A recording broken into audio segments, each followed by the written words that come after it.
We focus today on the fact that Walmart Canada tripled its number of Tesla semis on an interesting date, the 29th of September 2020.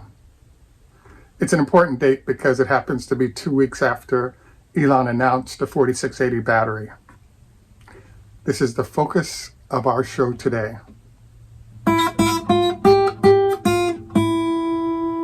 This is Greg for Tesla Fan Insight.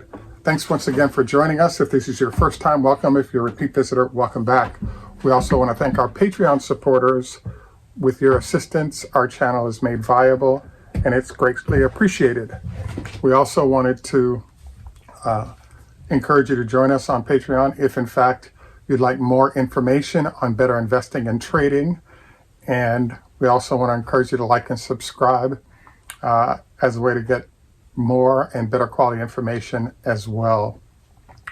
So something interesting kind of happened. What that is that the announcement that the trucks were coming out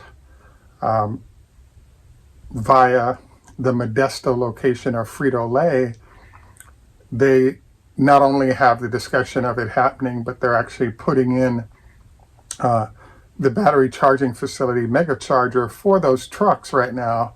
And so there was a kind of an interesting question that popped up, which was, now wait a second, if in fact we actually have these chargers going in at the sort of one of the largest manufacturing facilities for Frito-Lay in the country, if you read the articles about this, the process for these mega chargers to put in required permitting, and May of last year was when the permitting process began for having these chargers put in.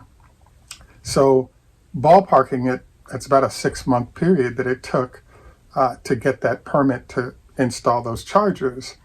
So one question that popped up was, what other entities were out there that were actually in the process of getting their mega chargers in place so that they could meet the arrival of the trucks in a timely fashion?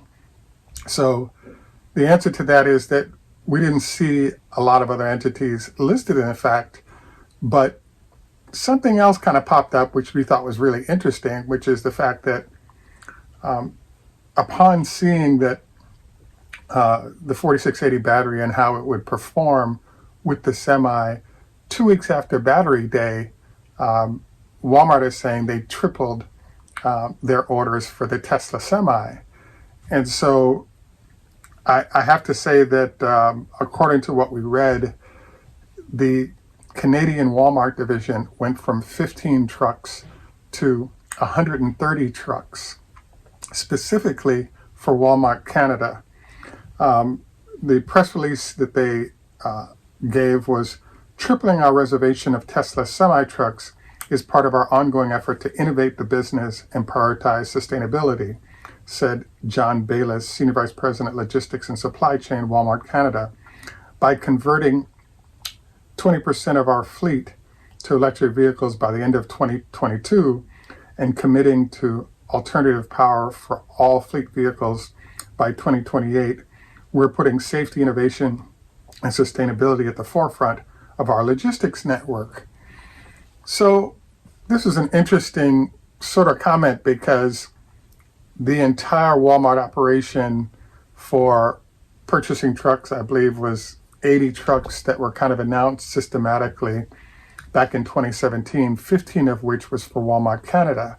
So according to Walmart Canada, the transition from 15 to 130 vehicles is a tripling of the order, with their goal being 20% of the fleet by the end of 2022. Because this has been delayed a year, I wouldn't be surprised if the goal dates have been pushed back by a year. So what I wanted to focus on today is the fact that there is something interesting kind of going on between Tesla and Walmart. The fact that Walmart chose its Canadian operations for these trucks is actually somewhat significant and kind of interesting. So I segue to the fact that there's a company called Loblaws, which is a Canadian-based grocery store chain. Loblaws put an order in for both Tesla and for BYD at the same time. What then happened is that the BYD delivered a group of test trucks, I believe it was 2 or 3 of them, to Loblaws. After 3 to 6 months of running those trucks, Loblaws canceled their order, and plans that BYD had to open up a truck assembly facility in China or in Greater Canada was canceled. So I really think this illustrates the fact that sort of the standard pouch-based or other batteries that those guys are using really don't work in very, very cold environments. As you know, Canada's winter can stretch into May and then start up again in September. And so one of the challenges of operating electric vehicles is there are a lot of people that are experiencing half the range life during the winter months. So what we're anticipatory saying here is that Loblaws ran into a problem with their electric BYD trucks, where the original 130-ish miles that was promised once we went into a Canadian winter, that range went 50 miles or below. And if you do things like run refrigeration or heat for the driver or other sort of natural things, it's possible that 20 or 25 miles is what they're ending up with, especially if it's extremely cold. And what happens is that the battery is conditioning itself for best operating temperatures. So all these variables are reasons why you lose range in cold weather. So this is why I wanted to segue to this, because Canadian operations for this truck or the semi are critical, because if you can operate in super heat or super cold, it's a huge competitive advantage based on you're competing with current lithium-ion solutions that are standard to the industry. So another variable in this whole party for Walmart is the fact that Ontario offered a subsidy of $75,000 a truck if you're using electric vehicles in the manner that Walmart is, as they purchase from Tesla. So we were kind of intrigued by this because there's a trickle of information that's coming out on the 4680, and it's being used in a semi-truck situation. First, it was noted that the weight of this battery has declined perhaps by 50% versus just using the standard lithium-ion batteries.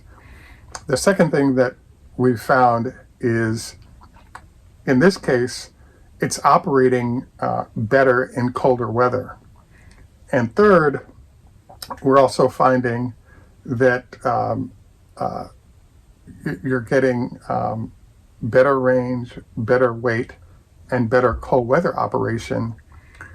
And so as we went through all of this, there's a question that's popped up, which is the use of graphene in the batteries. Why is this important? Because there's another attribute that we've learned about, but we haven't had a chance to test or see, which is we're seeing speed of charging go from about, let's say, 80% of battery in 20 minutes to a half hour down to a 5-minute charge for that 80%. And most importantly, the battery doesn't overheat as it's being charged that rapidly. And this is an exact sort of what happens in the case of graphene, the fact that you're actually pulling electricity in from a lot of places at the same time. And as that electricity is pulled in, the way in which the electricity is transferred in is happening at a large number of locations, perhaps an unlimited number of locations, all at the same time. And because you're not coming through one specific spot, you're now in a situation where you can go for very, very high speeds. So we're going to be covering further the significance of the transition to the 4680. But we thought it was a big deal that the folks at Walmart had chosen to immediately, they're saying triple, we're saying they're almost doing a 10x increase in the number of vehicles they're purchasing after seeing what this truck could do. Now, it turns out that, Walmart is the kind of place, I think they have a couple of thousand tractors across their whole fleet operations, and they have, thousands, perhaps 5 or 10,000 trailers to go with those tractors that they own. When we deal with fleets, they typically cycle in and out of vehicles on 10-year cycles. So if in fact a large fleet like Walmart or UPS or Pepsi or any of these companies do cycle in, they will take vehicles, but they won't take them all at once because they have to wait for the full lease period to expire on existing vehicles before they take new. So after reading about this, understanding what's happened, there's another phenomenon that happens with very big companies like Walmart. So basically, as you'll notice, the Semi has been delayed on several occasions. The question mark was, well, Elon kept announcing, let's start production. There's a lot of announcements that were made over the last basically 4 years, and it didn't result in the Semi being produced. So the question started arising, well, what's the likelihood that this thing would actually occur? So for the earliest sort of buyers of the truck, I believe the number is $250K per vehicle, particularly for the 500-mile range vehicle. And it all had to be paid within 30 days of that reservation. So a lot of companies did was pre-order 10 to 20 trucks as a way to get in line, but they were doing the 20K deposit and sort of stepping back from being sort of earliest adopters, but they definitely wanted to be in line to make sure they would get the truck, particularly if it worked. So from our vantage point, it was great that Walmart did this tripling, and it's nothing that I was aware of prior to now, but now that I've seen the trigger for the increased order from Walmart, I think the whole thing kind of makes a lot more sense now.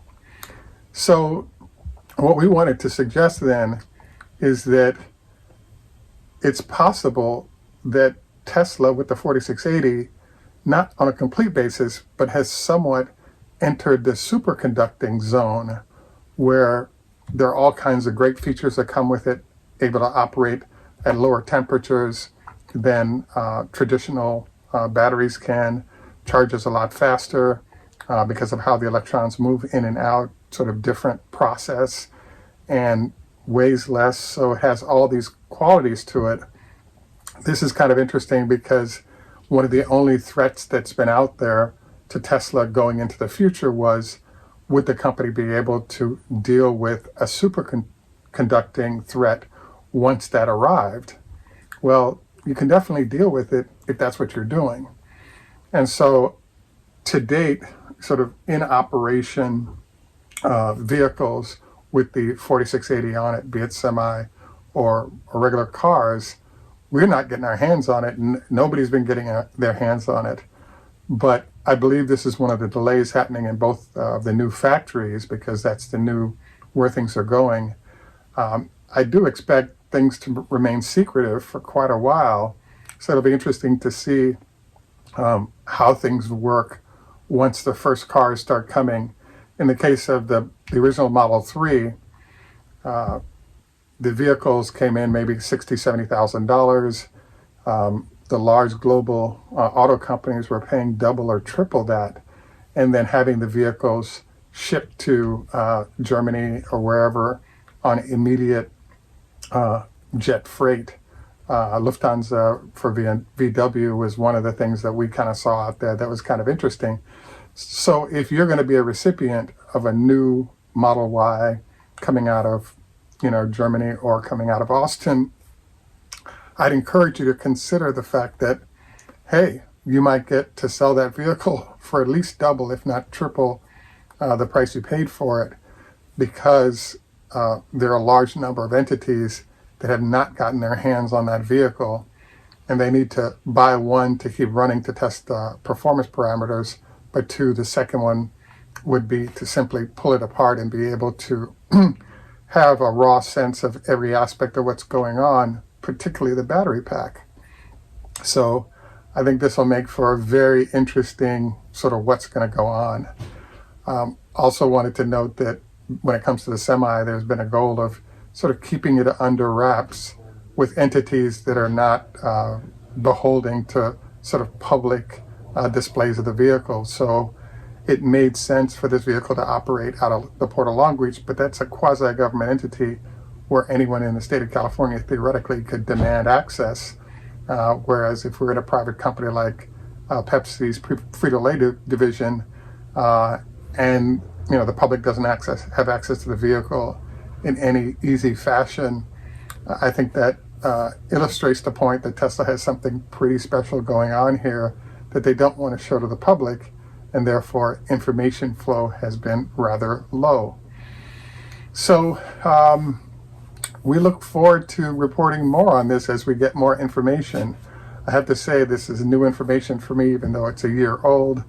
I did not know that Walmart Canada had boosted a tripling of number of vehicles up to the 130 number, and that they were trying within the next 2 or 3 years to convert their entire fleet, which this suggests if the 20% is 130 vehicles, 5 times that would tell us, 500,000, or I guess that's 630,000 vehicles is their target number for the number of these vehicles they're trying to put to work.